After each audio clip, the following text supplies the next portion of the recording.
Hello and welcome back to another episode of Into the 99, where we've got 99 cards because Commander's number one. I've got both Sherman and Slothy with me today. Sherman, how you doing?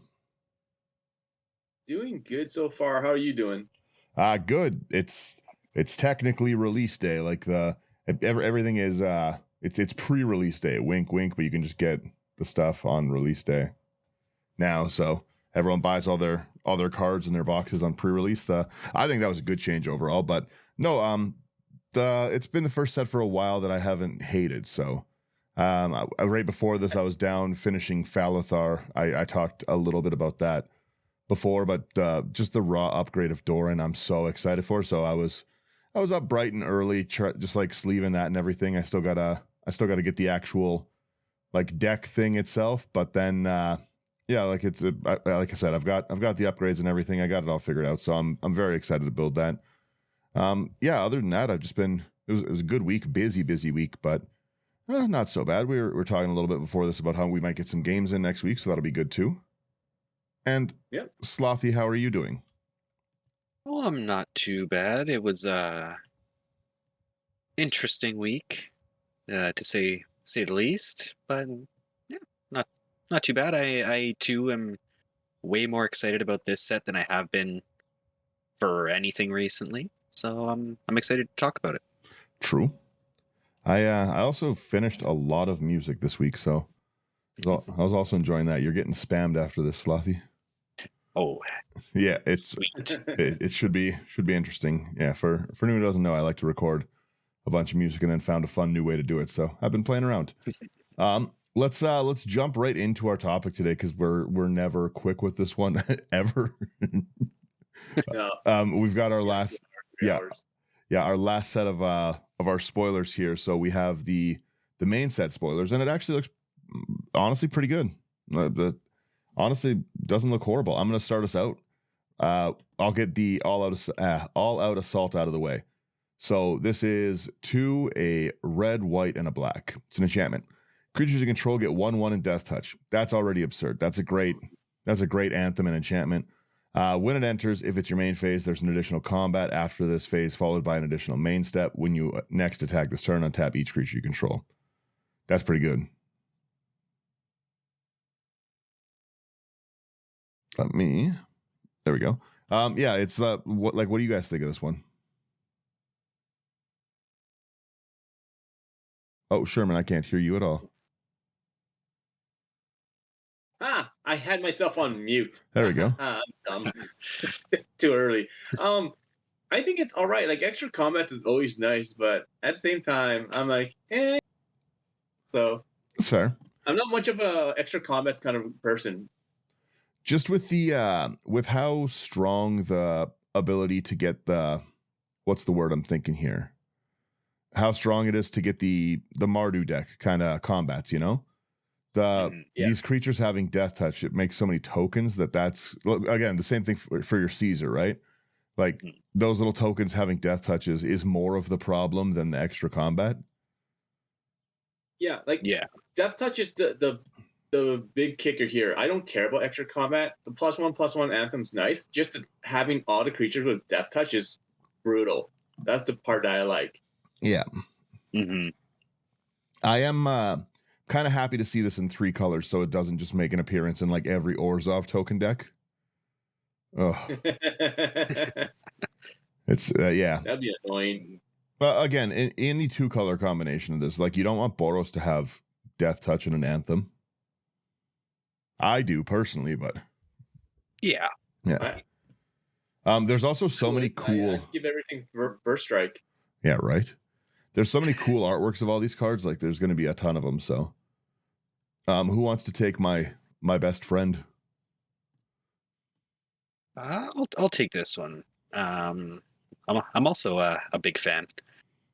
We've got Baitor, Kin to All. It is 2 and Abzan, so 2 white, black, green for a 5/7 legendary spirit dragon with flying. At the beginning of your end step, if creatures you control have total toughness 10 or greater, draw a card. Then if creatures you control have total toughness 20 or greater, untap each creature you control.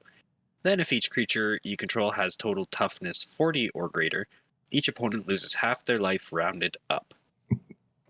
What a silly card. is so silly. Seems fun. You're nearly a quarter of the way with this card alone. Right? Like the best way to look at this is if you have this and basically one other creature out, it's a draw engine. Then it's a seedborn engine of untapping your creatures. That's really quickly too. I just like I said, I was working on that list. I took seedborn out of the Felithar list because everyone's like, oh yeah, like you get the untap and stuff. Sure, that's cool. But like the Felithar already enables you to like, I can throw away like Tree of Perdition, for example, and I draw 13 cards. I don't need to do that 4 times. Once a round is good. You know, like it's just the need to. Yeah. However, I sack 3 of my creatures. I get back to my turn. I have 55 cards in my hand. Can I play on Omniscience? Yeah, right. It's but yeah, no, Baator, first off, all of these artworks on it are so very cool. I really like the second one. I've got to find a foil of the second one for sure. Oh man. Because it's kind of like a pseudo secondary commander in that. Again, like I said, I love the Doran playstyle. So I'm loving that there's like a new path. The Abzan's never had a draw engine as powerful as Felithar. This whole episode might just be spoilers and me talking about Felithar. But no, Baator should have been in the. I was going to say quickly, it should have been in the precon. This is much more geared towards what the precon should have been. Whereas the other one is more geared towards being like a reanimator commander. The life gain, life loss, reanimation doesn't really fit with just that toughness theme. Whereas even this is, again, it's a 5/7. It's a cares about toughness commander. I think Baator's so cool. Yeah, I think a 1-for-1 swap with the other commander would have been really nice. Yeah, because the other commander is really cool. There's you can build some really fun decks, and just that pseudo reanimation and everything turns like cards like Feed the Swarm, for example, into so good, right? Because then you can bring back any of your what's the one that everyone plays right now? It's a green card you can proliferate or destroy creature like artifact enchantments with. Do you know what I'm talking about? It's common. I can't think of it right now. Oh, from Phyrexia. Proliferate or destroy? Yeah, it's like a 1/1. You could pay 1 to sack it to like destroy an artifact, enchantment, or proliferate or something. My keeps on going to like the stupid Caliper, but it doesn't proliferate. Yeah, that's where I keep going too, but it's Myco something. I don't know. It might not be. Maybe I had a stroke. Who knows? But it's I know I have a lot of copies of them. Hold on, anyone who's audio listening. I'm so sorry. You said it was a creature? Yeah. Well, there's Cankerbloom. Cankerbloom, that's the one. Cankerbloom, choose one. Destroy target artifact, destroy target enchantment, or proliferate. It's 3/2. Yeah, Cankerbloom. So again, just being able to have like something the real long way. We get there. A real like a good engine to like turn those like lose 2 life. You reanimate your Cankerbloom. You're tripling up on your removal that way. And like I said, I think that's super powerful. I get beat all the time, but I don't play the interaction, right? So I get beat by a lot of graveyard decks frequently. And having just another cool reanimator commander never hurts. Oh man, I like this Baator so much. If anyone has this Baator, I'm gonna set up a PO box. Send me it, please. Sherman. Let's move on to the next card. Or else we're going to stay here talking about this for like the next hour. We live for Baator. Yeah, there you go. We have called the Spirit Dragons. So this is Wooburg. So it's all the colors. It's enchantment. Dragons you control have indestructibility. Okay, sure. That's kind of broken. At the beginning of your upkeep, for each color, put a +1/+1 counter on a dragon you control of that color. You put +1/+1 counters on 5 dragons this way, you win the game. Seriously? Yeah, it's pretty cracked, hey? The Ur Dragon needed more stuff. If I play a Morphon deck, does that mean I automatically win? It has to be 5 different dragons. Yeah, I don't know. It's weird. You got to have multicolored dragons, but still a win and a dragon's indestructible card is rough. It's a power engine. And it's cool art. Like if they didn't have if they didn't have the win condition, I would like this. Like it is a mythic. Okay, I get it. No, but like it's already strong with, like you said, with indestructibility, and then you're boosting all your dragons. The win condition just seems like overkill. Yeah, it's also giving you like the indestructible and the counters on multiple different dragons is already good. You don't really need to. You don't need to staple a you win onto it too. What colors are Tiamat in? All of them. Oh, there you go. Yeah, there's a few 5-color dragon commanders. Like you said, people play Morophon in it all the time, but this set really did expand out like the cool dragon options for some of the other colors.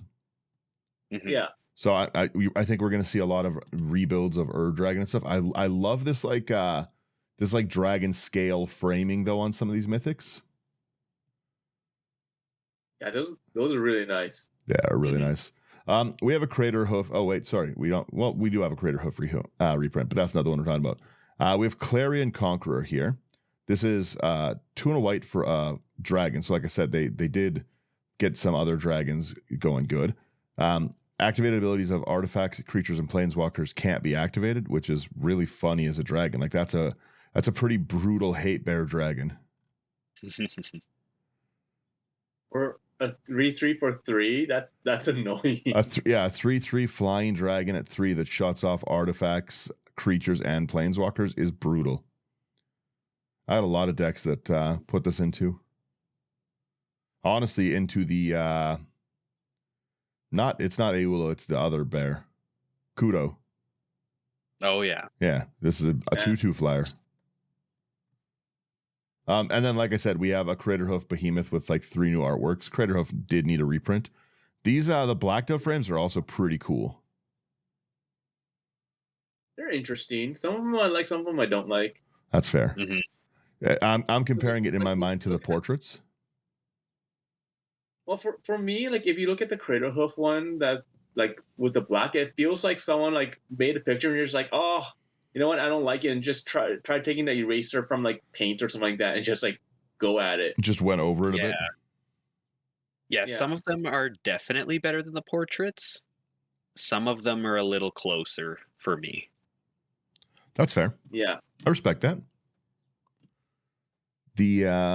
Slothy, you take the one after Craterhoof. I'll read Craterhoof. Again, you have lots of creatures. It's 8 mana, 5/5. When it enters, creatures get trample and XX, where X is creatures you control. Everyone gets Craterhoof. We understand. Yeah.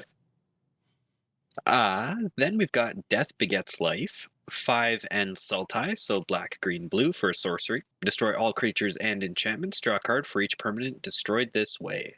In love with it.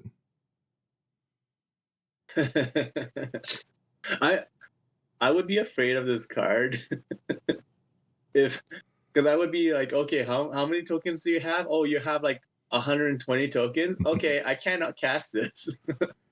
Marnius hard counters this. Yeah, true. I have so many. I'm such a weird builder. I don't build like any interaction, but I pack mass enchantment destruction as often as I can into decks. I hate on enchantments so much. So I would run this only for enchantments. I can see that. Yeah, I can see that. Creatures are just caught in the hellstorm that is this card. Fire. Yeah. I really, really like this one. It's 8 mana. It deserves to be. Just play Sultai and just play nothing but artifacts and you're good. Yeah, true. All right. What do we have? That's the same one. Oh, we have Draco Genesis for 6 double red enchantment. You may cast dragon spells without paying their mana cost. Oh, so it's like a rooftop storm. Yeah. It is like a dragon rooftop storm. It's pretty brutal. That's for 8 mana. 8 mana if fair. Yeah. But in a dragon deck, you're already rushing to 6 mana anyway, so what's 2 more? So true. This is especially if you have a way to cheat this out or you get this out early, this can turn like if you've got 5 dragons in hand, that's pretty problematic. Mm-hmm. I'm a fan. I like it. We have here our Dragonback Assault. 3, 1 green, 1 blue, 1 red when this enchantment enters, it deals 3 damage to each creature and each planeswalker, so it's a nice little wipe. And then it's a landfall. Whenever a land you control enters, you get a 4/4 red dragon with flying. I think that might be the strongest landfall enchantment creator we've seen. I have to say, yeah, it probably is. Like for 6 mana, it's not bad, but like you're also in green, so you should be able to get there real fast. Mm-hmm.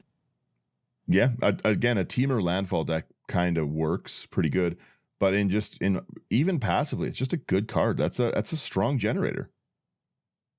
Yeah, I think the only thing that out generates it is like maybe a Scoot Swarm later, like because of the doubling. Yeah, but if you think like there's like a lot of landfalls, like people still play Rampaging Ballots a lot, and that isn't as good as this. I don't think. Like 4/4 flyers are the really good. Yeah. Yeah. Then we've got. Oh, I'm not going to read the first one because I can't tell what that says. Elspeth Stormslayer, 3 double white for a 5 loyalty planeswalker Elspeth. If 1 or more tokens will be created under your control, twice that many are created instead. +1, create a 1/1 soldier token. 0, put a +1/+1 counter on each creature you control. They gain flying until your next turn. And -3, destroy target creature an opponent controls with mana value 3 or greater. That's pretty pushed. Yeah. Yep. Yeah. Another token doubler. Yeah. Another token doubler that also produces tokens and gives you like an evasion, flying, and buff, like permanent buff, and is removal. Like, how much is this card going to be worth? Like probably like what? Like $50, $60, $70, maybe even pushing it to 80. Right now it's 35. Honestly, that's way too cheap. Honestly, worth picking up at 35. Yeah. Cheap. Any of the token doublers, like, they always retain value. Anointed Procession's already up there, and then you have the other white one from like Caverns of Ixalan. Starts with an M. I know. I can't remember it. It's Oge or something. It doesn't start with an M, but it's Oge or blah blah blah. Oh, sorry, yeah. The creature, yeah. So, and all the token doublers are expensive. They always retain value. Mm-hmm. Yeah. A token doubler. Artwork's nice though. It is cool artwork, but again, a token doubler that also makes you tokens. Because the realistic way is that this is coming down at 5 mana and either making you at a minimum 2 1/1s. It's giving you your win the game. I'm gonna swing in with flying and kill someone, or I'm removing your biggest problem and still having a token doubler, right? Like if Doomblade, for example, right? If a doubling season also had a Doomblade when you cast it, doubling season would be played even more, right? Mm-hmm. So like that is pretty, because it's not killing Elspeth. You're not, I don't know, that it seems very strong. Too strong. Very cool artworks on all of them. That looks like Elspeth's riding Ugin in the second one. Oh, maybe. I see Spirit Dragons. I think Ugin. Yeah, there's something. I got to read the story of this. Something about Nicol Bolas being back in Ugin. They just recycle the same bad guys every time. Like it'll be, we'll be back to Elish Norn in a few sets. You know, a few cowboy sets. Maybe we play the Game of Life. Hey, you either get recycled villains, or you get Kellen. Take your pick. You know what? You know what? You're right. I haven't seen a Kellen in this set yet, and I gotta be happy. Maybe that's why I'm enjoying this so much. We have Jeskai Revelation as our next one. Another huge mana cards. Lots of big mana stuff. So really designed for EDH. 4/1 blue, 1 red, 1 white. Return target spell or permanent to its owner's hand. Great. 4 damage to any target. Great. Create 2 white monk creature tokens with prowess. Great. Draw 2 cards. You gain 4 life. That's a lot of effects for 7 mana. That's not bad. Yeah. Yeah, again, a return, a token generator, a piece of removal, a draw, a gain life. That's pretty good. 5 effects at 7 mana. Yeah, it's like almost like an ultimatum. Yeah. Yeah, I'm a fan. I guess I'll take the next one since you reverse the turn order. Oh, is it? Yeah. Okay. Sorry. Yes. We got a Mox Jasper for 0 mana, legendary artifact. Add 1 mana of any color, activate only if you control a dragon. I just wanted you to have the better card. I'm sorry. There's a lot of like changeling decks and everything that work this too. Yeah. Yeah. Dragon Mox is meh. I know, like in was it standard or no modern? In modern, like people were talking about like how you can like there's like a like was it a 2% chance or 5% chance or something like stupid where you can win on turn 1 with like you need like 3 ley lines and all that stuff and everything, and you need to Mox Jasper. I'm just like, who cares? Yeah, I saw that. A lot of hoops to jump through. Yeah. Yeah, if you get a perfect hand, you can definitely win turn 1. Right. It's again very cool artwork. I do really like this framing. Like it almost looks like they just see what people are doing for altar extensions and be like, oh yeah, I'm just gonna start taking that and printing it onto cards myself. That's where I've seen that gold border alt art before.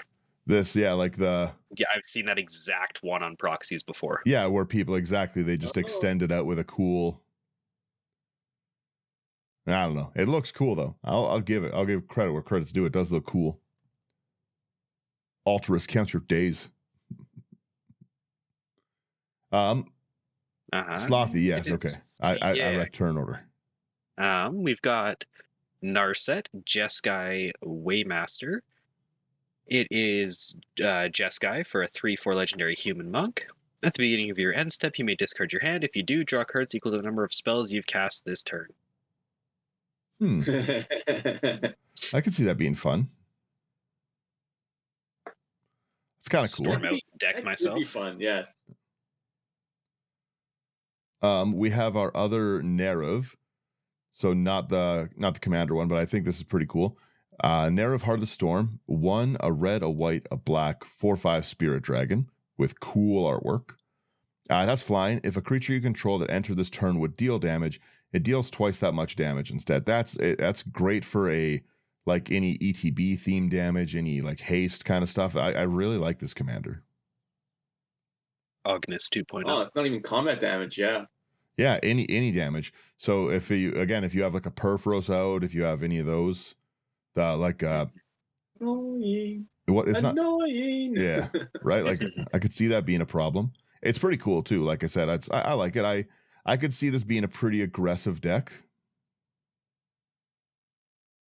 Yeah, because it's 4 mana for a 4/5 flyer that doubles damage. Come on. Yeah. Well, again, if you're running a haste enabling deck, right? This commander hitting is now 8 commander damage at 4, and that's kind of a problem. Ooh, and give it double strike. Yeah, well, and you're in white, so you have the option to like go a really easy blink thing too. So you can re-blink these things in and out every time. Mm-hmm. Oh, that is really annoying. No thanks. Right. Okay, next card here is what? Perenation? Sure. Okay. For 3 and a white, black and green sorcery. Return target permanent card from your graveyard to the battlefield with a hexproof counter and an indestructible counter on it. For 6 mana? An indestructible counter is pretty cool. And again, you do have to remember it's return target permanent from the battlefield. So you're able to get back your worst removed things, yeah? Yeah. And again, like if you're a deck that runs, you have to have a doubling season, right? A hexproof indestructible doubling season recursion is kind of annoying. For 6 mana though. Yeah. Yeah. That's a lot. 6 mana is a lot, but there's a know. lot of big things that I could recur with this, that them having hexproof and indestructible are pretty rough. That's true. You're in black and green, so you can mill stuff quite easily if need be, or discard things. Well, and the other thing too is that this I isn't exiling play itself. Yeah. A lot of times when you have like this double effect, right? You exile yourself, like the card exiles. So you can keep recurring this card as well too. Fair. Yeah, six mana with a green deck isn't hard to get to. We have it is my turn, right? Or am I crazy? No, it's Slothy. Yeah. It's Slothy. I get there. It's early. Next up, we've got the Rot Curse Rakshasa. 1 and a black for a 5/5 demon with trample and decayed. It's got renew for X double black. Exile this card from your graveyard. Put a decayed counter on each of X target creatures. Activate only as a sorcery. Honestly, that's It's annoying. funny. That's really annoying. Oh, why couldn't they make this into a legendary creature? This would be a fun commander. I really like this You've got direction. You have a Sharpie at home, don't you, Mr. Fairman? Well, unless I choose the black border one or whatever, it makes no difference. It's like, yeah, it's like invisible ink when you write on it. That Secret commander. That black border is it goes pretty hard. I would let someone play that as a commander, but that decayed mechanic is really annoying. The exile this card from your graveyard, put a decayed counter on each, so they can't. Your blockers no longer can block, and you have to sack them if they attack. Oh, that's disgusting. Yeah, I would just do it just so that they can't block. Again, also a 5/5 at 2 is pretty strong. Okay. Yeah, but it has decay, right? And it can't block, so it makes no difference. Yeah, but again, I'm gonna run it in like making no difference aside. You can't let me have you can't let me swing in with a 5/5 trampler at 2 mana. Who cares if it dies? Care if you swing in, just don't swing it at me. Swing it at Slothy. That's fair. It's cool. Swing card. it at me. I do play interaction, Mr. Dan. Nope, not up in here. I will waste that on the stuff you have to sacrifice. Yeah, I interact with creatures. We have Sarkhan, Dragon Ascendant, 1 in a red for a legendary creature, human druid, 2/2. When Sarkhan enters, you may behold a dragon. If you do, you create a treasure token. Beholding is you show people that you have a dragon. And that's the only way to play that mechanic, behold. It's a nice way to threaten people. Whenever a dragon you control enters, put a 1/1 counter on Sarkhan. Until end of turn, Sarkhan becomes a dragon in addition to its other types and gains flying. It's okay. Yeah, it's all right. For 2 mana, I can't complain too much. I don't think I'd run it in the command zone, but maybe I would. Maybe just a budget mono red commander deck or dragon deck. Yeah, because like you could still do like low mana value dragons, right? Mm-hmm. There's a few, and a lot of all have to be giant, like a lot of like casting ones. A lot of the reducers as well are in mono red. Yeah, so well, you got that as well. It is also acting as a pseudo ramp thing, right? Like if you're just on curve, like let's even say that you're playing pretty good hand. We get our turn 1 Soul Ring and a land. Turn 2, we get a land. We play Sarkhan. It makes a treasure token because we behold the dragon, and then turn 3 we go into a land. We're 6 mana turn 3 in mono red. That's going to be a big dragon. Also pumping Sarkhan, also making it. I could see this being decent. Yeah. So you're just going to be another aggressive deck. That's fine. Mm-hmm. Or just do a bunch of dragon approaches. There you go. It's funny. All right. Next card we have here is Shiko, Paragon of the Way, for 2 and a Jeskai. So that's going to be a blue, red, white. Legendary creature, Spirit Dragon, 4/5, flying, vigilance. When it enters, exile target non-land card with mana value 3 or less from your graveyard. Copy it, Then you may cast a copy without paying its mana cost. Hey, not bad. Yeah, I think it's pretty cool. Yeah. It's a non-land, exile non-land card, so it doesn't have to be a permanent. It can be anything. Yeah. You can get a lot of cool stuff with it, and again, you're in the best colors for blinking. True. Anything with blue and white can recur this kind of stuff like endlessly, and you can run Pull from Eternity on a, sit there and keep pulling those things back out. I like it. Next up, we've got Siege Rhino's weaker cousin, Skirmish Rhino. White, black, green for a 3/4 Rhino with trample. When it enters, each opponent loses 2 life. You gain 2 life. Yeah, I'm okay with that. That's a mythic? I think this is. I don't think this is a mythic. I think some of these cards have mythic treatments of them. Here, let's. Oh, okay. I get what you're saying. Yeah, I've seen a few of those. Kind of like that last. Yeah, they did it with Aether Drift a bunch. Yeah. Okay. No, I think that so. makes a little bit more sense, because if it's just a rare, okay, that's not bad. But yeah. This Okay, one cool. is I get just a mythic, It is just a mythic. but the Sarkon is not. Is it? Is this down in the uncommons? Let's see. Uncommons. Skirmish Rhino. I don't see it. No, I think this one's just a mythic. Wow, so that's a terrible mythic. I better That is not. an Better awful not be a mythic. mythic. Let me quickly hit the farthest scroll down. Is this a common? It is not a common. This can't. That would be horrible with the common. That'd be like the craziest common ever. This can't be just a mythic. This appears to be just a mythic. I would genuinely crash out if I got this as my mythics. If I'm buying collector boosters and these are my foil mythics, I'd lose my. Especially when you can get things like the Dragonstorm, the Call the Spirit Dragons. Like I'd lose my mind. The Baitor. Oh wait! I lied. Uncommon. Okay, it is an uncommon. It was just hidden. Okay. Whew. Okay. All right. We're good. So it just has. I assume it's for a story spotlight kind of thing. But yeah, that'd be rough. That's still a very rough mythic to get. Again, the same thing. You can see that they're doing these border extension styles. Like they're obviously looking at like the popularity of people extending the artwork out of cards and being like, well, why don't we just print those? Yeah.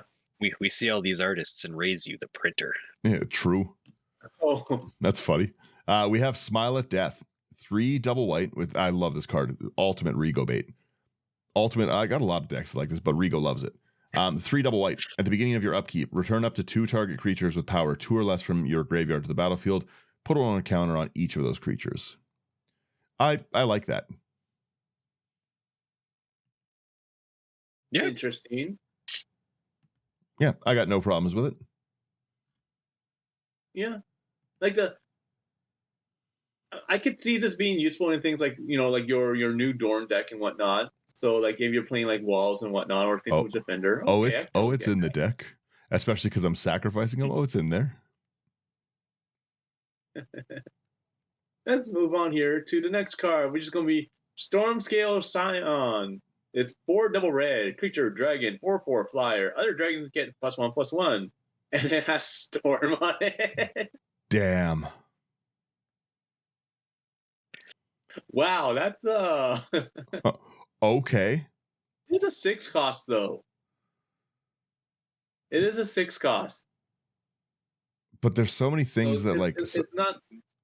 There's so many flash theme decks. Right. Like I wouldn't put this into specifically just a dragon deck. I would put this into like a deck where I'm already storming off. Mm-hmm. Yeah, like if you're like Spellslinger. I'm gonna put this in Veyron. Yeah, throw this in Vadric and yeah, right. Like any of those things that are just like repeating, and then be like, oh, by the way, I also make 50 dragons. What's up? Okay, that's pretty good. I'll credit where credit's due. All right.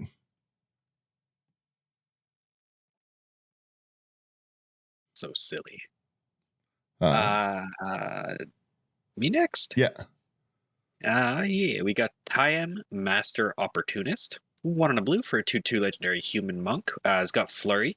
Whenever you cast your second spell each turn, copy it, then exile the spell you cast with 4 time counters on it, and if it doesn't have suspend, it gains it.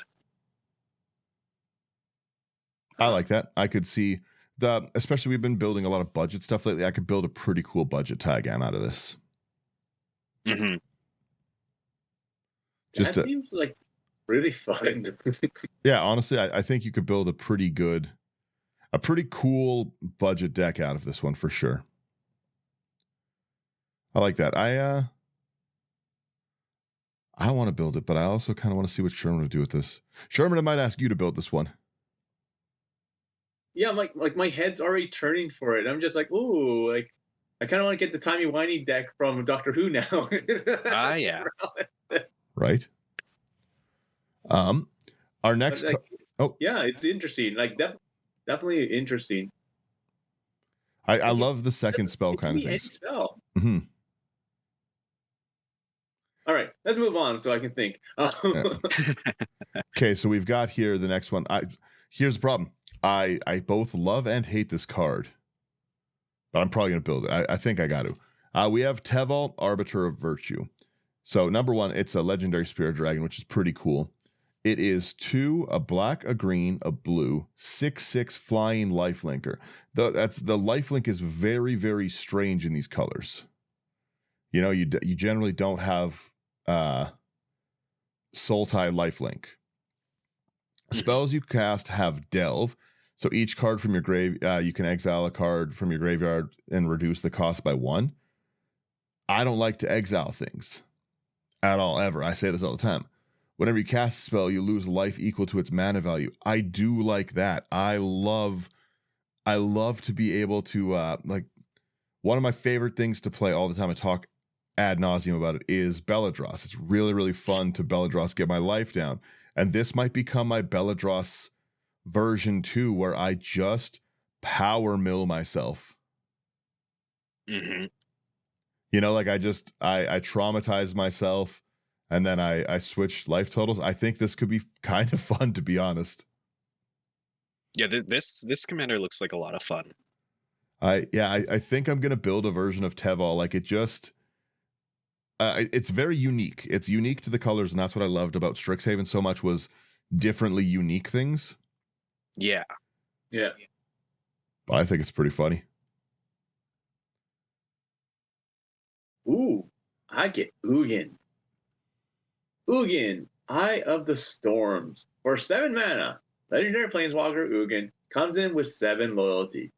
When you cast this spell, exile up to 1 target permanent that's 1 or more color. When you cast a colorless spell, exile up to 1 target permanent that's 1 or more colors. So this is a perfect artifact card. Oh my goodness. All right. Really quickly, before you even go farther, if you have no more text on the card, I would play that card at 7 mana. Yeah. Oh, good gracious, yes. Yeah. All right.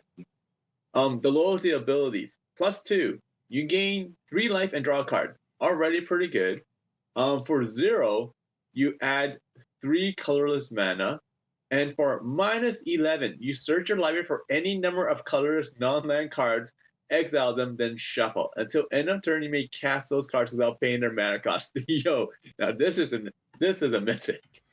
Can you imagine if you could get this like foil version of this like multicolor like purple pinks Ugin or skirmish rhino?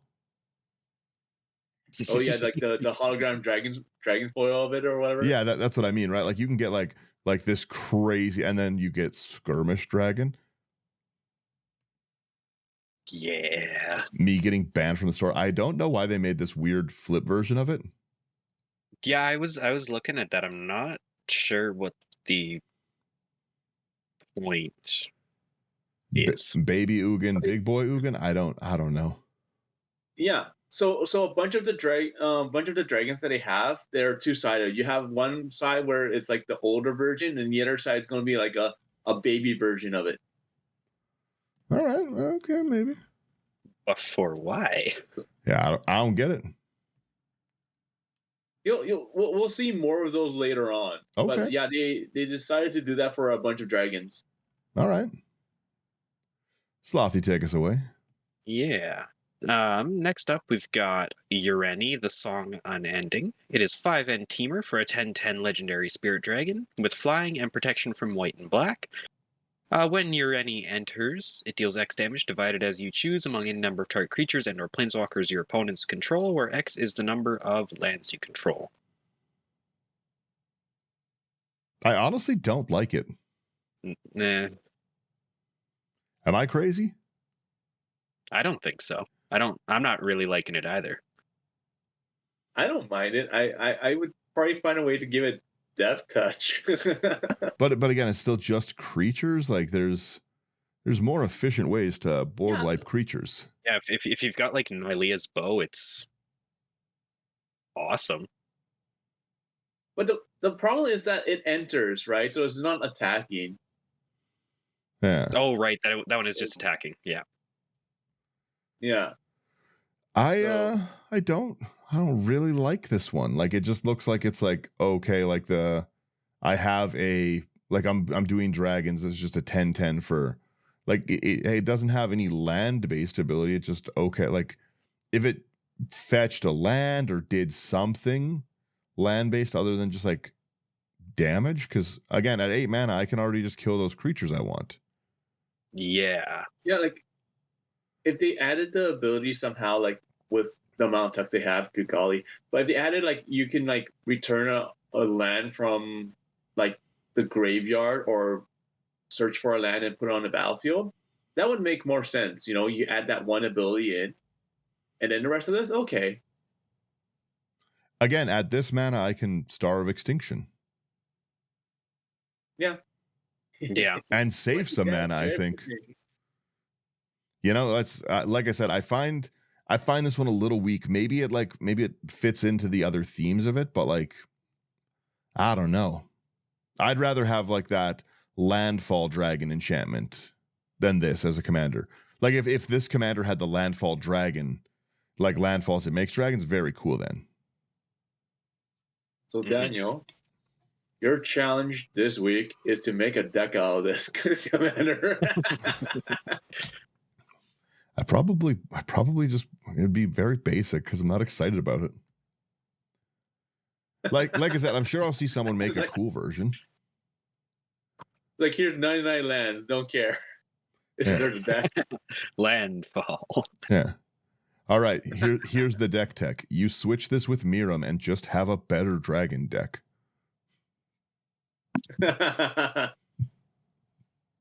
You just again, this does not dethrone Miram as the best dragon commander in my opinion. No. There's just so many other good dragons, right? Like I said, the other ones are kind of unique. This is uniquely bad in my opinion. Yeah, looking through EDH Rec, it looks like a lot of what this is just kind of basic teamer landfall. Yeah, that's what it just seems like such an easy path. But again, the commander just, I feel like you could just find better things as a commander. I don't know if I'm just hating unnecessarily, but better things for less mana. Yeah. Is it me next or you? You. Should be Slothy. No, I read Ureni. Oh, sorry. Yeah, it should be you. Then let me crack into the Ambling Storm Shell. 3 double blue for a 5/9. All right, I like this. It's a turtle. It's got ward 2. Whenever this creature attacks, put 3 stun counters on it and draw a card. All right, and then whenever you cast a turtle spell, untap this creature. I don't know how I feel about this, but I kind of like it. I want this as an illegal commander. It's kind of funny whenever you cast a turtle spell. I obviously like this is like changeling deck bait, but it's pretty funny. So then if I have this and I have Solemnity out and I attack and I can't put counters on, you just draw 3. Draw the 3 cards and I call it a day. Yeah. Or again, if you have any way to untap it, like if you have a deck that's running a Seedborn or anything, then this is irrelevant. Well, but the stun counters are annoying though, because like even if you try to untap it, you have to remove a stun counter, right? The permanent would become an. Oh, okay. That's a interesting. Yeah, I didn't realize it worked that way. So yeah, so if I go to untap it, in the water for a commander deck once. So I like that though. Like I said, I still think this is a pretty solid piece of a draw engine of draw 3 cards is pretty cool. All right. Next one. Ooh, Anafenza back. So we have Anafenza, Unyielding Liege. Legendary creature, Spirit, Soldier, 2/2, Flash, Flying. Oh, sorry. Flash, First Strike, no flying. That's too many Fs. Whenever another non-token creature you control dies, Anafenza endures 2. So what's endure 2? To put 2+1/+1 counters on it, or create a 2/2 white spirit creature token. Hey, that's not bad. Yeah. This is like almost like you're replacing the creature that died. That blackout version goes hard. Yeah, it does. That's pretty cool. Next up here, we've got the Avenger of the Fallen. 2 and a black for 2/4 human warrior with Death Touch. Mobilize X, where X is the number of creature cards in your graveyard. Pretty brutal. Yeah. Whenever it attacks, create X tapped and attacking red warrior tokens. Sack them at the beginning of the next end step. That's pretty good. It's for a deck that's already filling your graveyard up. That's pretty good. Yeah. Yeah, I got nothing bad to say about that one. We have Awaken the Honored Dead, our first of the rares. A blue, a green, and a black. Read that backwards. It's a saga. Number 1 is destroy target non-land permanent. So pretty cool piece of removal. Number 2 is mill 3. And number 3 is you may discard a card when you do return target creature or land from your graveyard to your hand. That's okay. That's not bad. Like you probably just have it just for the mill. Yeah, again, I want number 1 and number 2. I don't really care too much about the third one. Yeah. Still, not bad. The artwork on the second one looked really nice though. Mm-hmm. Yeah. Ooh. Next card here is going to be Baron Steep, or Baron Step Steep. I don't know. Baron Step. Baron Siege. sees bears. It's a 2, a white and a black enchantment. As this enchantment enters, choose Abzan or Mardu. Interesting. So if you choose Abzan, at the beginning of your end step, put a +1/+1 counter on each creature you control. If you choose Mardu, at the beginning of your end step, if a creature died under your control this turn, each opponent sacrifices a creature of their choice. I'm choosing Mardu all the way every single time. I don't care. I like this a lot. Yeah, that's a very cool enchantment. I really like that enchantment. Like seriously, I would choose Mardu every single time and just like have my creatures die. It's so stupid. Slothy. The next one we've got here is Bloomvine Regent. 3 double green for a 4/5 dragon. It has an adventure called Claim Territory for 2 and a green. It's a sorcery. And it looks like it's got a different name, Omen. I probably won't be calling it that. Search your library for up to 2 basic forest cards, reveal them, put 1 onto the battlefield tap, the other into your hand, then shuffle. And the creature side's got flying, and whenever this creature or another dragon you control enters, you gain 3 life. And it's got another one of those flips. Really quickly, specifically, Omen shuffles that card back in. Does it? Yeah, repeatable cultivate. Yeah, it's a new mechanic. Oh, okay. That's very good. I'm going to pick a stack of those up. That's really cool. Yeah. Yeah, just cultivate for forest, and then it goes back into the deck to cultivate for forest. Or late game, I get this. And yeah, this is great. And I see what you mean about the old dragon, young dragon, Sherman. Yeah. I think that's interesting, at least. I'm excited to try playing around with the new Omen mechanic. It seems fun. Mm-hmm. We read Clarion Conqueror. That's another one up there that has a mythic treatment. Yeah. And once again, this one also has the flippy one, like older dragon, baby dragon kind of deal. Yeah, I'm sitting there flipping it on the video. Who's next here? Is it me? It is me. Yeah. We have Corey Mountain Monastery. So it's a land. It enters tapped unless you control a plains or an island. Taps 4 a red. Then 3 in a red, exile the top card of your library until the end of your next turn. You may play that card. That's actually not a bad red land to just have, because if you're late game and you're just top decking hoping for an answer, that's all right. Yeah, that's not bad at all. I don't like the rate. It's expensive, but again, for a late game like dig for something, you could just have War Room and pay 3 mana and 1 life to draw the card. But you're not losing the access to the colored mana, right?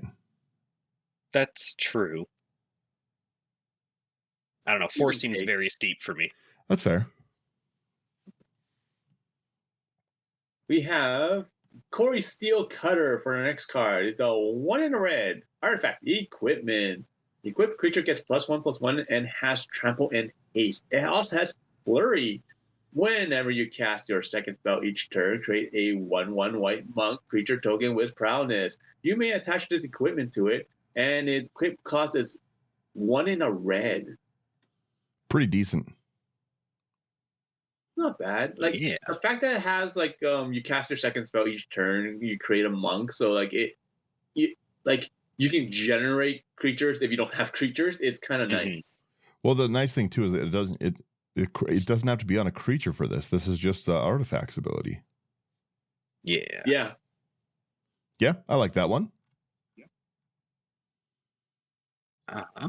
Next, we've got the Dalkovan Encampment. It's a land. It enters tapped unless you control a swamp or a mountain. You can tap it for white, and you can pay 2 and a white and tap it. Whenever you attack this turn, create 2 1/1 red warrior creature tokens that are tapped and attacking. Sacrifice them at the beginning of the next end step. Not terrible as well. Yeah. The next card, honestly, I think goes really hard, and it has a really cool ability. It's a 1 mana equipment, Dragonfire Blade. Equipped creature gets 2/2 and hexproof from monocolored. So that's gonna remove a lot of removal options. It's gonna be very hard to kill my commander this way.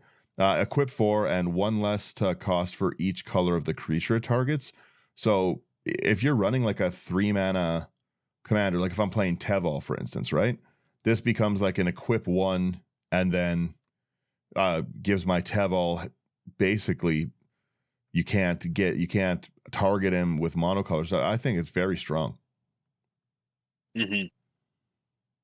Seems fun. Yeah. Too bad it doesn't give haste. I wish.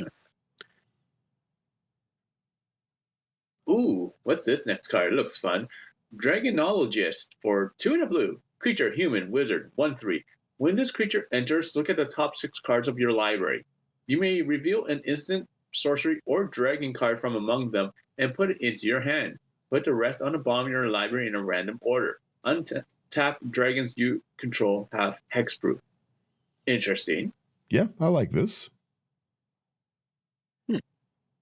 The artwork's really sick. Yeah. Next up here, we've got the Eshki Dragonclaw, 1 and Teamer for a 4/4 legendary human warrior with Vigilance Trample Ward 1. At the beginning of combat on your turn, if you've cast both a creature spell and a non-creature spell, this turn, draw a card and put 2 +1/+1 counters on Eshki. That's kind of interesting. Yeah. That seems like a fun commander to try to play around with, just to try to meet those conditions constantly. Yeah. It's also a draw engine. I like this. I think it's kind of cool. I like the artworks on both of them, by the way. We have a Fang Keeper's Familiar. 1 black, 1 green, 1 blue. 3/3 Snake. It has flash. When it enters, you choose one. You gain 3 life and surveil 3. Destroy target enchantment or counter target creature spell. I like all these options. Yeah, that seems fun. That's pretty good.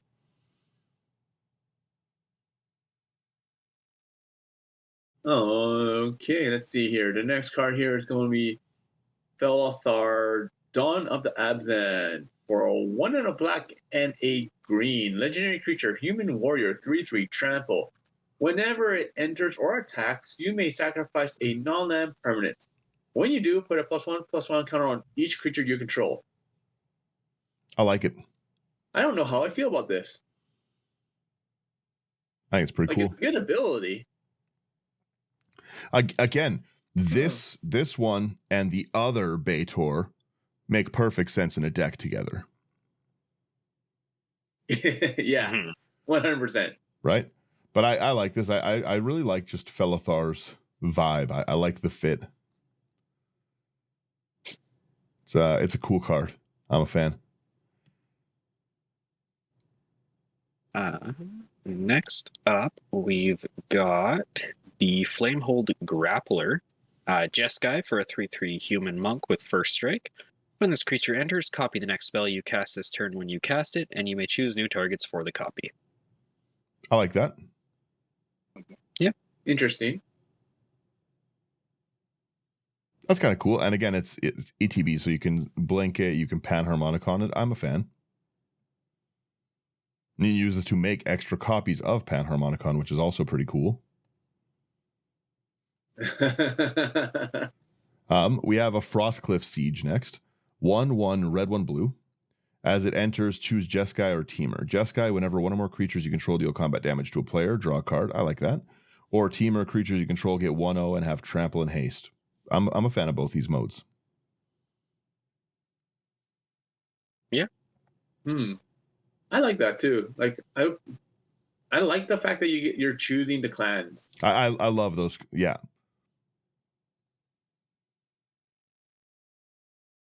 Next one here. Once again, we get to choose them. We have a Glacier Wood Siege for 1 and a green and a blue enchantment. As this enchantment enters, choose Teamer or Sultai. So the Teamer, whenever you cast an instant or sorcery spell, target player mills 4 cards. And in Sultai, you may play lands from your graveyard. Hey, both of these are really dope. That's obnoxious on both sides. Mill 4 cards or play lands from your graveyard. Hey, I'm really happy with this one. There's so many like Simic Spellslinger decks already, and just the draw or the mill 4 stapled onto it is pretty disgusting. Mm-hmm. I also really like their like strategic planning versions of the battle, you know, like the artworks. Yeah, for each of them that they have these, it's so cool. Slothy. Yeah, sorry, I was just looking at that art. Next up, we've got the Great Arishan City. It's a land. Land enters tapped unless you control forest or plains. And tap it for black, or 1 and a black and tap it to exile a creature card from your graveyard. Create a 1/1 white spirit creature token. That's okay to sit and have an emergency blocker. Yeah. I just don't like to exile anything. We have Herd Heirloom next. You have to exile the worst one is you have to exile a creature. It's not just any card. Yeah, that's true. Yeah. We have our Herd Heirloom next. 1 in a green. It is a 2-mana rock, which I pseudo like.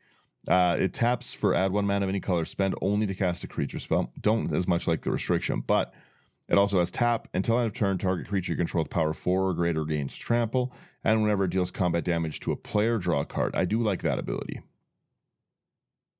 That's pretty solid.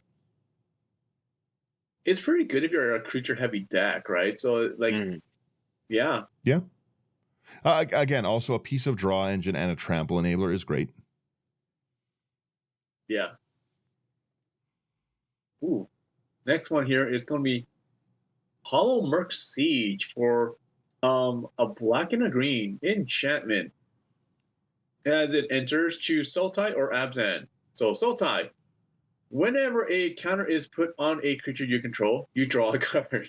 This ability triggers only once each turn. Oh, okay. Abzan. Whenever you attack, put a +1/+1 counter on target attacking creature. It gains menace till end of turn. Both great. That's okay. I like this a lot. I like both of these are really cool. That's interesting. I still like the Simic or the Simic one more. Yeah. The Simic one's great. Next up, we've got the Inevitable Defeat. 1 in Mardu for an instant. Spell can't be countered. Exile target non-land permanent. Its controller loses 3 life and you gain 3 life. Yeah. Yeah. I don't like that. That hurts. We have Kishla Village next. It enters tapped unless you control an island or swamp. Taps for green. 3 and a green. Tap. Surveil 2.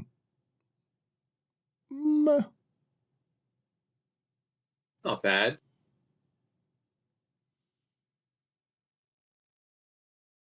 Let's see here. The next card is going to be Kotis, the Fang Keeper, for a 1 and a black, green, blue. Legendary creature, zombie warrior, indestructible. It's a 2/1. Whenever it deals combat damage to a player, exile the top X cards of their library, where X is an amount of damage dealt. You may cast any number of spells with mana value X or less from among them without pain or mana cost. Interesting. I do like this. Interesting. Huh. Again, that's another. It's a very unique Sultai card. Mm-hmm. I would build this auras for sure. Yeah. Like unblockable auras, colossification on this thing. I hit you for 22. I exile 22 cards from your library and cast 22 cards worth of it. Villainous Wealth the Commander. I kind of like it. Yeah, you could have True. like your Oh, classifications, your what's that enchantment from Midnight Hunt? Unnatural Growth. Yeah. Where you're just doubling it. And again, you have like you can hit the Aqueous form so easy for your unblockables. You can get the I would have all of the old like all of the background enchantments kind of thing for this, right? Yeah. Whenever command, I like this. I'm gonna probably build an auras themed one of the or enchantment theme of this. Sultai enchantments. Never thought I'd see it. Next up here, we've got the Locked Prowler. 2 double green for a 5/5 Snake Ranger. When this creature enters, you may mill cards equal to the number of lands you control.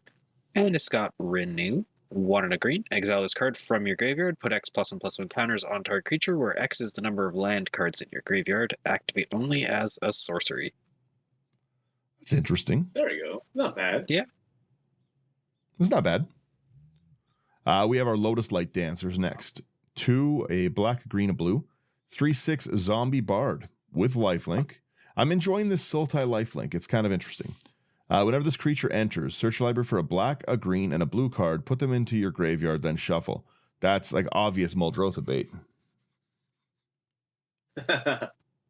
That's great. Not bad for 5 mana. Yeah. Yeah. A 3/6 lifelinker that's tutoring me 3 cards in Muldrotha is awesome. And the fact that it's on a lifelinker with a big butt, that's the annoying part. Big booty lifelinkers. Yeah, that's so annoying. Oh, okay. We have a land next. It's going to be a Maelstrom of the Spirit Dragon. So it taps for a colorless, or you can tap it to add 1 mana of any color. Spend this mana only to cast a dragon spell or an omen spell. And for 4 mana, you can tap it and sacrifice this land, search your library for a dragon card, reveal it, put it in your hand, then shuffle. Yeah. Not bad. That's pretty decent, I think. I think it's okay. Yeah. we have our, or is it Slothy or me? Slothy. Yeah. I get too excited. We've got our Magmatic Hellkite. 2 double red for a 4/5 dragon with flying. When it enters, destroy target non-basic land an opponent controls. Its controller searches their library for basic land card, put on the battlefield, tapped with the stun counter on it, then shuffle. I really like this. I like this a lot. I stun your lands. It feels kind of mean. It is kind of mean. That's why I like it. Hey, with how lands are, I have yeah, some I'm gonna lands that destroy should them. be destroyed every now and then, you know? Yeah. Granted. They say non-basic land, so it's not so bad. Yeah, I'm not But gonna go still, after like, your like guild gate, but if you got a strip mine, that's gone. True. I'm gonna strip you before you can strip me. Yeah, or a field of the dead or something like that. I don't hate. Oh yeah, Field of the Dead. Yeah. Yeah, that's true. I don't hate these the flip versions of things. The Ugin one I think looks terrible, but the rest of these look good, I think. Better than the Ugin one. Yeah, the Ugin one looks, I don't know, odd. Yeah. Looks like a bobblehead. We have Yeah. Meringue River Regent as our next one. This is a 4 double blue dragon. It has an omen. We'll do the omen next. So it's flying 6/7. When it enters, return up to 2 other target non-land permanents to their owner's hand. I like that. That's pretty cool. And then its omen version is an instant called Coil and Catch. You draw 3 cards, then discard a card at 3 and a blue. That's very good. Especially for something that keeps shuffling in. That's pretty phenomenal. Yeah, that's really good. I like that. Ooh, and the flip version of it's cute. Yeah. I was going to say in a late game, this is a piece of like removal. Early game, this is like a draw 3 discard is great. I don't see it because it replaces itself, right? It's like it's more than card advantage. Yeah. Mm. Yeah, I like it. All right. We have a Mardu Siegebreaker for 1 and a black-white red. Creature, human, warrior, 4/4. Death Touch Haste. Ew. When this creature enters, exile up to 1 other target creature you control until this creature leaves the battlefield. Whenever this creature attacks for each opponent, create a tapped token that's a copy of the exiled card attacking that opponent. At the beginning of your end step, sacrifice those tokens. Huh. I think that's pretty cool. They should have made this into a commander. That would be fun. I like this as a legendary, yeah. Yeah. Then we've got the Mistrise Village. It's a land, enters tapped unless you control a mountain or a forest. It can tap for blue, or you can tap a blue and tap it to have the next spell you cast this turn can't be countered. All right, that's a bit more powerful than the other ones. This one is pretty solid. Just the next spell, again, this is for every competitive or higher power deck that has blue, this has a spot. Because again, I'm willing to have it entered to have that ability. Mm-hmm. There. Damn, that's really good. I'm just sitting over here just taking pictures of cards while we do this. That's how I make my lists every time we go through spoilers. I just go through it, but that's pretty good. Do you know what that card's going for right now? The basic version right now is $9.59. Honestly, and the other one's $15. Honestly, worth buying out at $9. It's going to do nothing but go up. That's very good. Okay, as our next one here, we have a Naga Fleshcrafter, 3 and a blue for a 0/0 snake shapeshifter. You can have it enter as the battlefield as a copy of any creature on the battlefield, and then it has Renew, 2 and a blue. Exile this card from your graveyard. Put a 1/1 counter on target non-legendary creature you control. Each other creature you control becomes a copy of that creature until end of turn. Activate only as a sorcery. That's a phenomenal copy.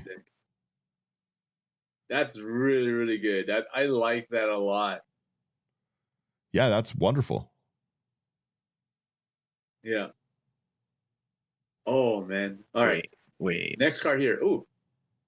We get a Narset Jeskai Waymaster for Jeskai. So we already read this one. It has a mythic version. Sorry. This one has a mythic version. We already read it.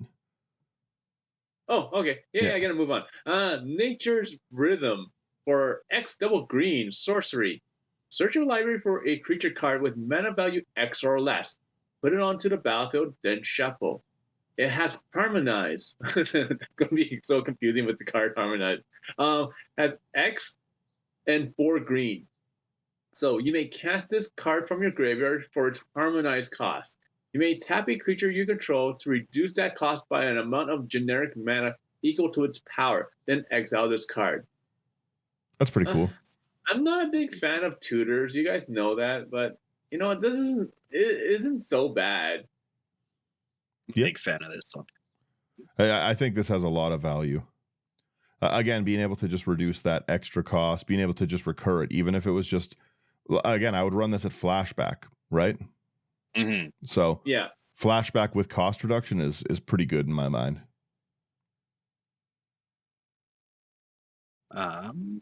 Moving on here, we've got New Way Forward. 2 in Jeskai for an instant. The next time a source of your choice would deal damage to you this turn, prevent that damage. When damage is prevented that way, New Way Forward deals that much damage to that source's controller, and you draw that many cards. That's awesome. I like that. This is a fun little upgrade to Deflecting Palm. You try to blasphemous act me. You try to blasphemous act me, and I kill both of us. 13 damage each. You take 130. You take 130,000 damage. I draw myself to death. That's pretty awesome. Like I said, I like this a lot, actually. Is it me right now?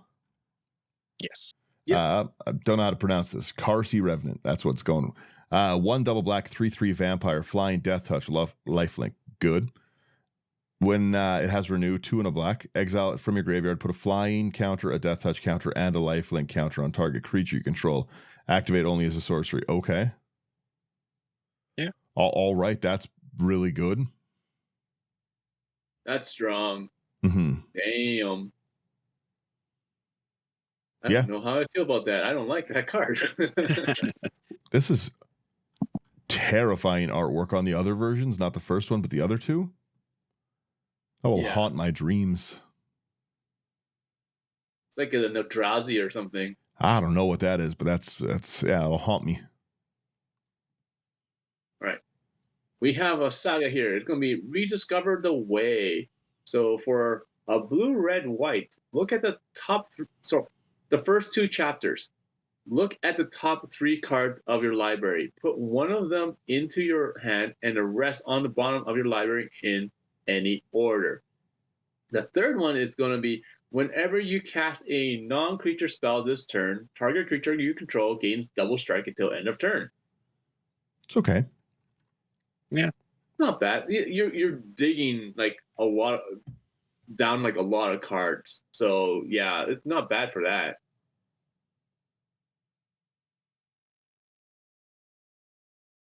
I think it's you, Slothy. Yeah. Next one we've got here is the Revival of the Ancestors. 1 in Abzan for a saga. First mode, create 3 1/1 white spirit creature tokens. Second mode, distribute 3+1/+1 counters among 1, 2, or 3 creatures you control. And the third one, creatures you control gain trample and lifelink until end of turn.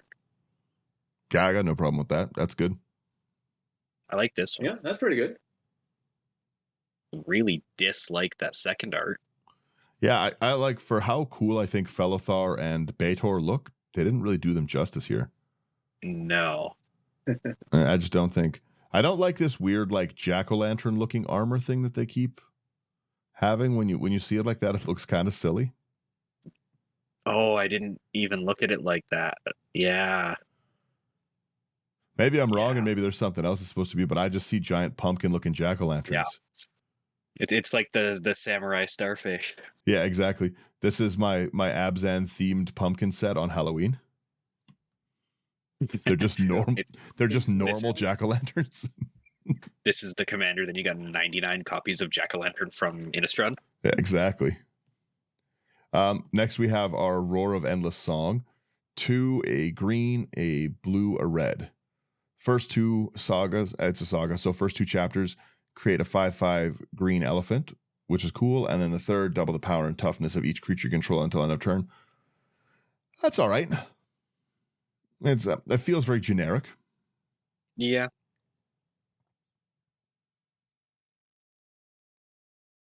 Okie dokie. Next card we have here is going to be Sage of the Skies for 2 and a white. Creature, human, monk, 2/3. When you cast a spell, if you cast another spell this turn, copy the spell. It has flying and lifelink. Yeah. That's more good for like Interesting. a like I think that'll be really good for like a standard kind of thing, right? Like I'd love to play this card on Arena. Mm-hmm. Why do they have the flying lifelink underneath the... Yeah, I was looking at the formatting too, and it almost gave me a stroke. Yeah. Like, it's triggering me too. Like I don't like it. I guess maybe they thought because it's like a cast trigger that would go, but again, you could have easily put it in the right order. It's like it follows the quote they have. Gravity is just a suggestion. Well, like the line text is just a suggestion, or the line order. That's fair. Yeah. Gravity, just like consistency, is just a suggestion. Yeah. Yeah, there you go. The Sarkon version with the dragon things looks good. Like I said, they just paid somebody to do one altar border and slap that bad boy on a lot of cards. Yeah. I respect it. Yeah. I respect the hustle, but yeah. But yeah, the next one we've got here is Scavenger Regent. 3 and a black for 4/4 dragon. It's got a omen. It's a sorcery. It's called Exude Toxin. X double black. Each non-dragon creature gets -X/-X until end of turn. And the creature side has flying and ward, discard a card. that's cool. Yeah. And it's got one of the stupid flip ones too. I don't mind the flip ones. I'm not hating too bad. I am hating on the very... It looks like like the way that it looks is it's a socially awkward crocodile. For the adult one side. Yeah. And also, Like, do dragons have half arms? crocodile, half like... Yeah. Do dragons have 2 arms, 2 legs, and wings, or is that wyverns? Dragons have 2 arms, 2 legs, and wings. Okay. All right. Wyverns have 2 legs and wings with arms. All right. So this is a biblically accurate crocodragon. Yes. All right. We have Severance Priest next. This is a Jinn Cleric for a white, a black, a green, 3/3. Death Touch. When it enters, target opponent reveals their hand. You choose an on-land card from it. If you do exile it, that's pretty disrespectful. When it leaves the battlefield, the exiled card's owner creates an XX white spirit creature token, where X is the value of the exiled card. Honestly, that's annoying.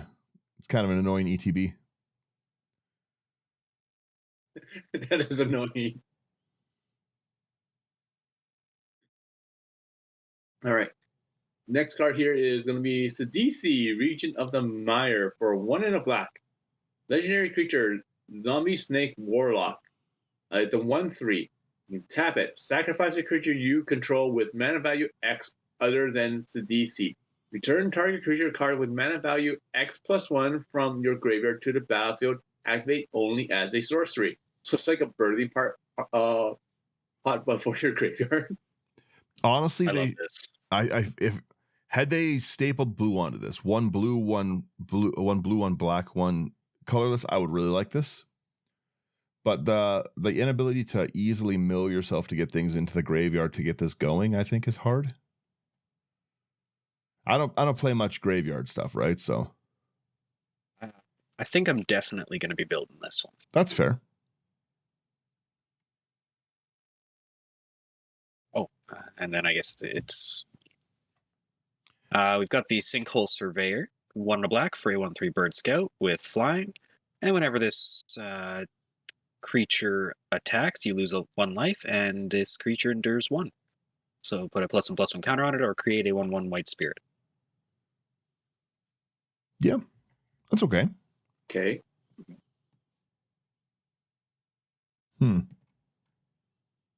Yeah, it's all right. Yeah. We have a Songcrafter Mage next. This is a green, a blue, a red, human bard, 3/2. It's got flash. When it enters, target instant or sorcery in your graveyard gains harmonized till end of turn. Harmonized cost equal to its mana cost. That's all right. I like that. Yeah, again, it's still just flashback, and I would still play this for flashback, but flashback with like cost reduction. I'm okay with this for sure. Yeah. Yeah. Okay, we have a weird looking card here. It's Stadium Headliner for a single red creature, Goblin Warrior. It's a 1/1. It has mobilize 1. And you tap 1 and a red, sacrifice this creature. It deals damage equal to the number of creatures you control to target creature. Not a bad 1 mana goblin. Yeah. Like it's a goblin, so yay, but at the same time, I can see this once again limited play or standard play, not for commander. Then we've got Stillness in Motion. 1 and a blue for an enchantment. At the beginning of your upkeep, mill 3 cards. Then, if your library has no cards in it, exile this enchantment and put 5 cards from your library on top, or from your graveyard on top of your library in any order. That to me is meh. Yeah. I'd like to see the Elspeth in this kill this loot card. I'm not a fan of loot. No. It's I don't get the. I don't know. It's not for me. We have Surak, Elusive Hunter. 2 and a green for 4/3 legendary creature human warrior. Cannot be countered. Trample. Whenever a creature you control or a creature spell you control becomes the target of spell or ability an opponent controls, draw a card. It's an alright one, but nothing special in my opinion. Yeah. Something to slot into decks. Wearing antlers. Sorry? Yeah, I was going to say something to slot into decks. Yeah, it's something to slot into the deck. I'm just laughing at the fact that he has these giant antlers as like almost like a necklace on him. Oh boy. All right. We have a Teamer Battle Crier. I was going to say Battle Cruiser there for a second. Jeez. There's going to be a green, blue, red creature, Orc Ranger. 4/3. During your turn, spells you cast cost 1 less to cast for each creature you control is power 4 or greater. Hey, holy smokes, that's really good. That's very good. Yeah. There's actually a lot of decks that benefit from something like that. I think you'll start seeing that pop up in like a lot of like big stuff like Battle Cruisery decks. Yeah. We've got the Ursa Light Shatter. 2 and a red for 3/3 legendary Orc Wizard with haste. When Ursa Light Shatter enters, discard up to 2 cards and draw that many cards. And whenever Ursa attacks, if there are 7 or more cards in your graveyard, exile a card at random from your graveyard, and you may play that card this turn. Interesting. Not bad. I tend to evaluate legendary creatures on if I want them as a commander, and I don't want this as a commander. No. But I could see it being cool inside of decks. It's because you don't like to discard cards. To me, it just seems it's not even for free, right? Like if you could play them for free, sure, but then you still, I don't know. It just seems lackluster. Yeah, no, I totally get it. Again, I see there's lots of cards I don't like, and then people build really cool versions of them, and I'm like, oh, okay, cool. So maybe there'll be some fun ones. Is this you, Slothy? No, this is you. Let's go. We have the Sib Sig Ceremony. Triple black, legendary enchantment. I love both artworks. Creature spells you cast cost 2 less. Whenever creature you control enters, if you cast it, destroy it, then create a 2/2 black zombie druid creature token. I am a huge fan of this. I really like this one for sure. It's very cool. I have the Secret Lair Machias, and I've been like slowly putting things together to build this, like the Secret Lair Machias, and all of them having persist is so cool. I really, really like this. Yeah. Ooh, next one we have here is going to be Thunder of Unity for a Mardu. So it's going to be red, white, and black. It's a saga, so first chapter. You draw 2 cards and you lose 2 life. All right. Chapters 2 and 3 are whenever a creature you control enters this turn, each opponent loses 1 life and you gain 1 life. That's not bad.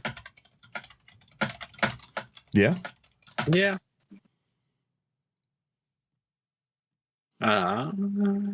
Then we've got United Battlefront. 3 and white for sorcery. Look at the top 7 cards of your library. Put up to 2 non-creature, non-land permanent cards with mana value 3 or less from among them onto the battlefield. Put the rest on the bottom of your library in a random order. Yeah. Yeah. I think that's okay. It's okay, yeah.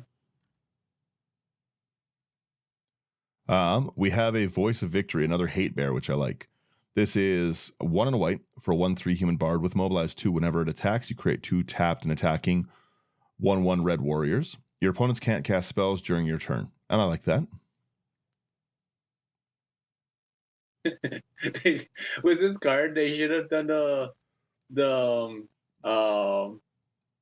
flavor text as "Stop interrupting me, I'm singing here." I like that.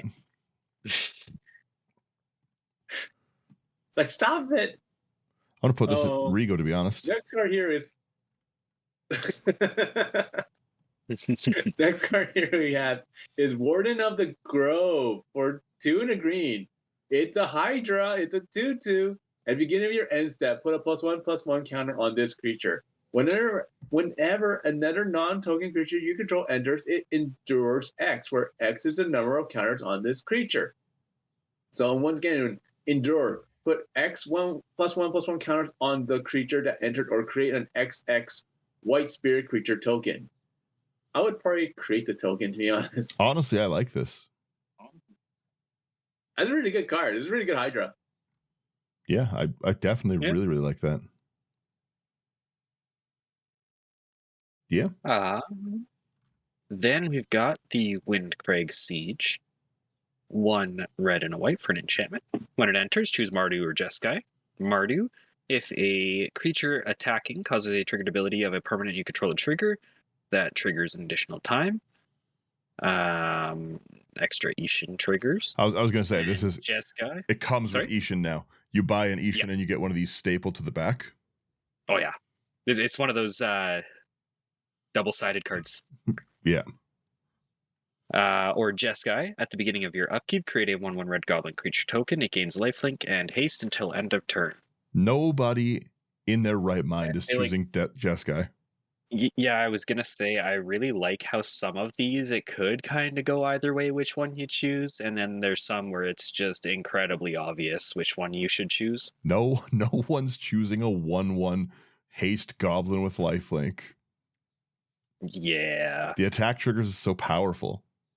You're only buying this for the attack trigger. If you're buying this card as a single, it's because you're like doubling up on an attack trigger style deck. Yeah, honestly, just take some white out, cover up that Jeskai part, and make some fun flavor text. Rip that bottom part of the card right off, just throw it out. It's a space saver now. Or just white it out and just write then Mardu. So like, I choose Mardu. Oh, I get both. You can choose Mardu, or you can choose Mardu. I like it. There you go. We have Winter Night Stories, 2 and a blue. Draw 3 cards, then discard 2 cards unless you discard a creature. And then it has Harmonize of 4 and a blue, so you can cast it from your graveyard by tapping a creature and reducing by the power of what you tap. I like it. Yeah, I don't mind that. I like a draw 3 at 3. I'm okay with that. Yeah. You got to discard 1 or 2 cards still, but it's all right. Yeah. We have Yathan Roadwatcher for 1 and a white, black, green creature, human scout, 3/3. When this creature enters, if you cast it, mill 4 cards. When you do, Return target creature card with mana value 3 or less from your graveyard to the battlefield. That's pretty good. I like that. Yeah. Yeah. I like the fact that it says if you cast it when it enters. So you can't like flicker it. Fair. Mhm. Our final rare here is Zurgo, Thunder's Decree, Mardu, for a 2/4 legendary Orc Warrior with Mobilize 2. And during your end step, warrior tokens you control have this token can't be sacrificed. Mm-hmm. Yeah. I actually like this card quite a bit. I was going to say quickly, does that, let's say that this is around for the first, because they don't have sacrifice them at the beginning of the end step. It's at the next end step. So if those tokens live a first time, they just stick around. Mm-hmm. Yeah. Honestly, a pretty cool budget commander option. I think you could make a pretty fun budget theme deck around this kind of. I like this. I like a 3-mana commander. Just I'm a fan of remember this for the tokens, it's warrior tokens only. So unless you have like a match with Nexus or something like that, it Yeah. No, I like that a lot actually. There's a few of the ones that I wanted to quickly go over before we wrap here. Is these monuments specifically? I like budget things, right? I really like a lot of my budget rocks, and these Abzan monuments are another version of them. All of the monuments. So the first one is the Abzan monument. It's 2 mana. When it enters, you search for a basic plain, swamp, or forest. Reveal it, put it into your hand, then shuffle. That's a great 2 mana rock. Like it's a 2 mana tutor for you, and I like that. Then it has a white, black, green tap. Sack it. You create an XX white spirit creature token where X is the greatest toughness among creatures you control. Activate only as a sorcery. So late game, it's also not horrible. And they've got a few of those here. Like there's actually a few cool things in here. Like so they have like the Jeskai one, Teamer one. They all basically do the same thing. They enter for 2, you search for a land, and then for like whatever mana you sacrifice it and you create a bunch of tokens. Yeah. But they also made a bunch of there's a lot of these really cool encroaching dragon enchantments. So one's encroaching Dragonstorm, 3 and a green. When it enters, search your library for up to 2 basic lands, put them onto the battlefield, tap, then shuffle, which is great. That's people already run that. But whenever a dragon you control enters, return this to its owner's hand. So there's a lot of like really, really cool new. The dragons got a ton of love in this set. Where's the other monuments? What are they? Jeskai. And but your next one. Yeah, so Jeskai, you search for the Jeskai colors, or you pay. I think all of them are 1 in their colors.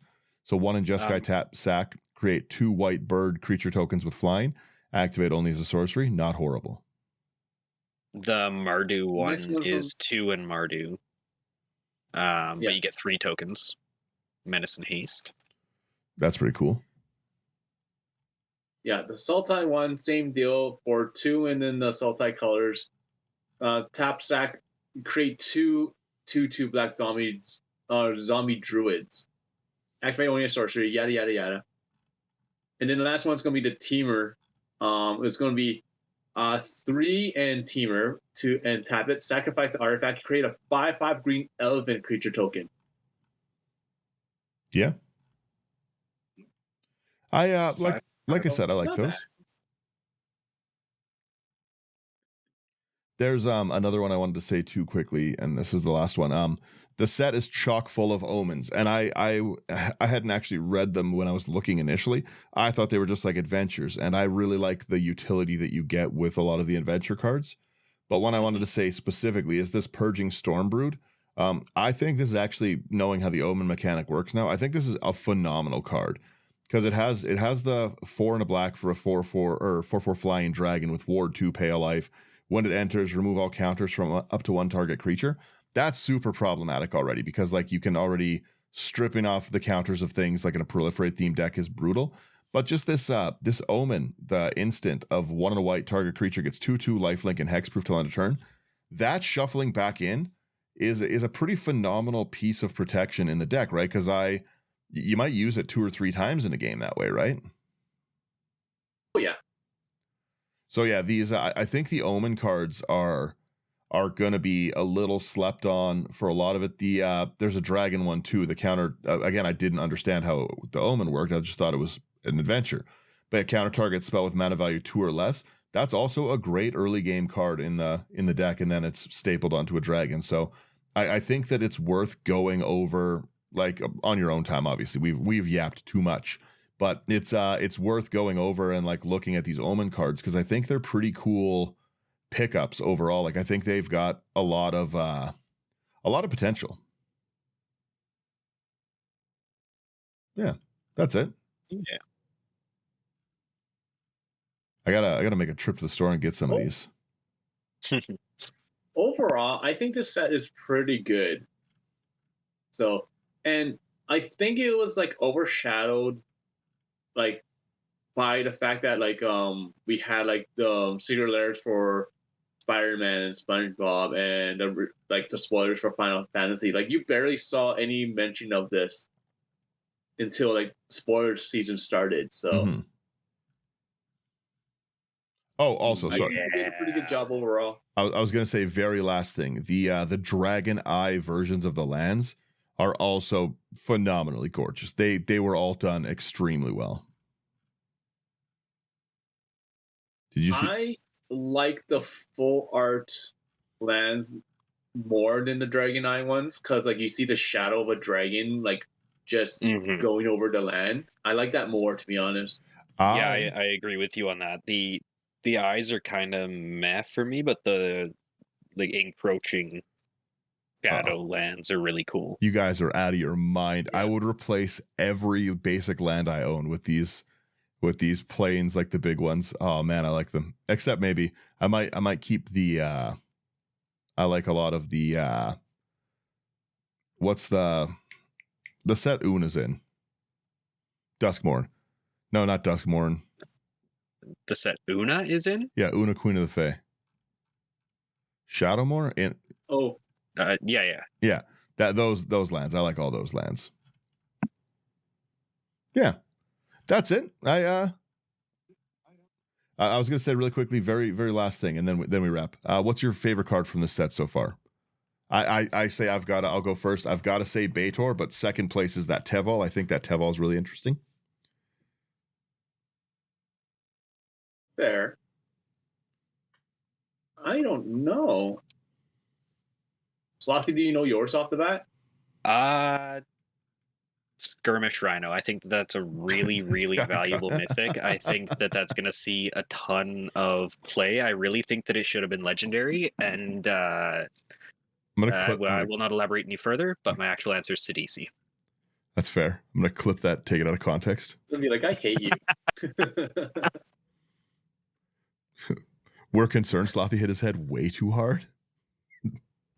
Yeah, totally, 100%. No, you know what? Like, I really like that Glacier Wood Siege, the one where like you cast a spell, you start your player mills 4 cards, or you play lands from your graveyard. Like, that's just so stupid. That's a powerhouse card for sure. It's so strong. It's so stupid strong. Again, if Magic went back to stuff like this, I wish they had done they need to go back to block sets, right? Because obviously this is a new version of Sultai specifically. They're doing like a war, like from passingly looking here.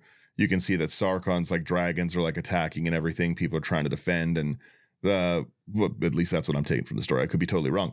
But I'd like to see more fleshing out of these characters, because that's what makes you fall in love with like a character, is like the cool, like, again, I really like Felithar, for example, right?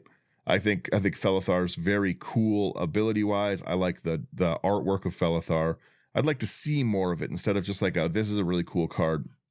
Enjoy it again in 10 years. Here's loot. Yeah, Felithar's dead. You have a new Kellen. Grow up. Not a Kellen, not a loot, no silly costumes in sight. This is just good old Magic. Yeah, it's no cell phones in sight, just everyone in the moment. Yeah, everyone just living the dream. Not a cell phone in sight. Yeah, that's it. I say I wrap there on it. Bam. Yeah. I hit this. Thank you guys so much for getting through our big old yap session here. If you like what we're doing, I didn't even hit sponsors earlier. We were in such a rush. If you like what we're doing, like, share, subscribe. It really, really does help us out. If you want to go above and beyond that, come to Patreon. It's the best way to directly support us, interact with us, talk about building decks.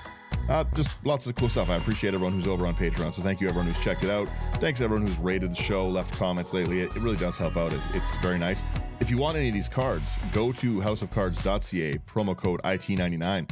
Go there for all of these serialized Mox Jaspers you want. Please get a discount on those serial Mox Jaspers.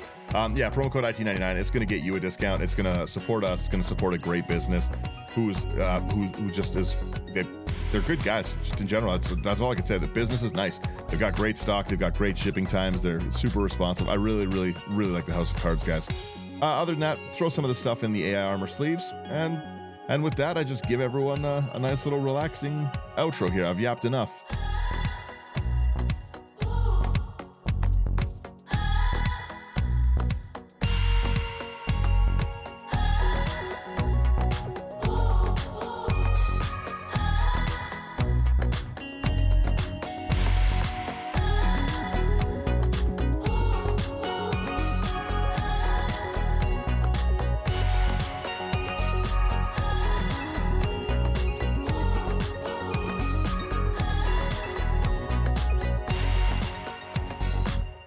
That's it.